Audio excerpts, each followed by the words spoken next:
You dare touch Pravin, you will know who Ranjeni is. I became corrupt in this country the day I challenged Pravin's appointment. When I said to Zuma, why do you keep on appointing the minorities into the economic cluster to the exclusion of black Africans? That day, I was declared an enemy. And stupid enough, I had my own problems of SARS. That's where they got me. Because they called me to a meeting. They called me to a meeting after I said that and exposing the rogue unit. They said, no, let's come, let's discuss this rogue unit and the concerns you have on SARS. Called me to a meeting. When I arrived there, Pillay was sitting there, Magashule was sitting there, Van Lochenberg was there. We spoke those politics. When they finished, they called me aside and said, we hear you. Here is the bill, Baba. I was never given that bill before I challenged Pravin. The reason I'm telling you this is because I want to tell you what those people do.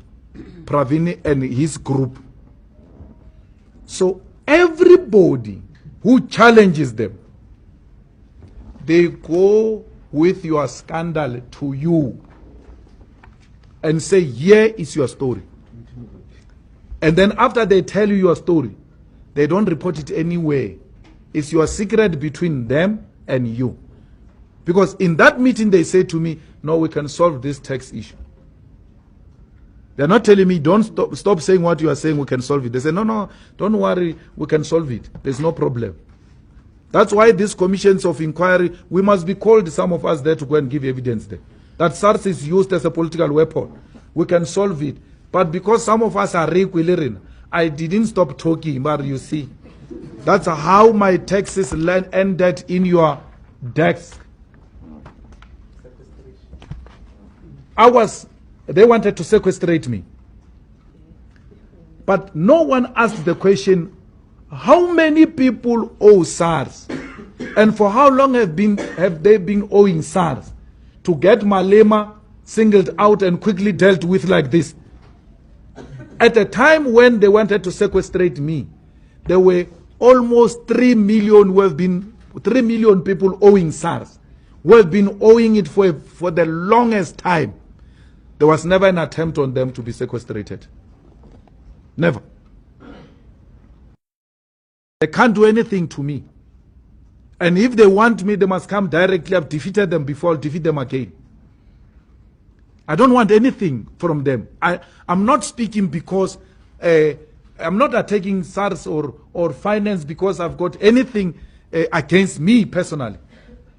The only thing I know which is going to be dealt with against me is AfriForum's case, which they said they will prosecute me privately and on. I'm prepared for that. It's a case which is known. I can think. I don't think only when I'm in trouble. Because it's racist to think that the EFF people can only think when they are accused of corruption or when they are bribed. No. We have nothing to hide. These leaders have nothing to hide. Well, we defended Pravin when Zuma ill-treated Pravin. I spoke against that. My immediate friends and people who were victims of Pravin in Limpopo asked me, why would you defend Pravin? My houses were taken by Pravin. I was humiliated by Pravin. But I was not going to sit back and allow an injustice against Pravin because he did the same to me. I supported him to teach him on how to treat people. I supported Pravin, despite the wrong things he did to me in collaboration with Zuma. Pravin wanted to destroy me. Even when he did that, I still had the courage to defend him. Why? I'm inspired by justice. I will never allow injustice to happen, not even to my enemies. But even if you go into your archives, I said at that time, we support Pravin not because he's our friend, but because there is an injustice against him. There is no inconsistency about that. Please. We're not going to be subjected here by gangsterism of Pravin Gordhan. This is Pravin's style. He has done it to me. I'm not scared of Pravin. I'm not scared of the cabal. I'm not scared of the Indian cabal.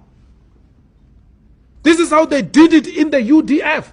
The cabal destroyed the people who were not agreeing with the cabal during those times. And this Enoch Godongwan, who's overrated as a thinker, a lazy thinker like Enoch Godongwan, says, I don't understand why these EFF people are talking about the cabal. They were not even there. But why are we allowed to talk about OR Tambo even when we're not there? And that person is called a thinker of the ANC. Such a lazy person. We can't have that. We are going to talk about the cabal because the cabal derailed the revolution. Pravin and them did this. When Pravin could not find an expression in the ANC to lead the negotiations, he left that ANC process, came through an Indian Congress. Yeah. Natal Indian Congress, he came through the Indian Congress to sit in the high echelons of the negotiations. And you call Pravin progressive when he's prepared to degenerate and uses a racist platform to find access. We have nothing against Indians. Nothing at all. Nothing. But when Indian racism shows its ugly head, we'll point at it. In the same way we'll do with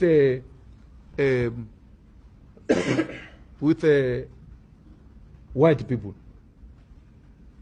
Sitting in front here are 2 Indians and 1 colored, by the way. Here in front. Some of you might not be aware. So we have no problem with Indian people at all.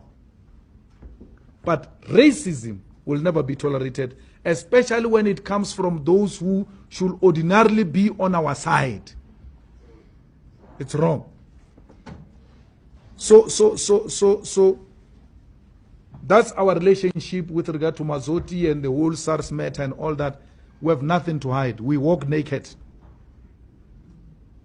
We are wet. Pravin has made us wet. Why should we be scared of rain? We're not scared of rain. Let them bring it on.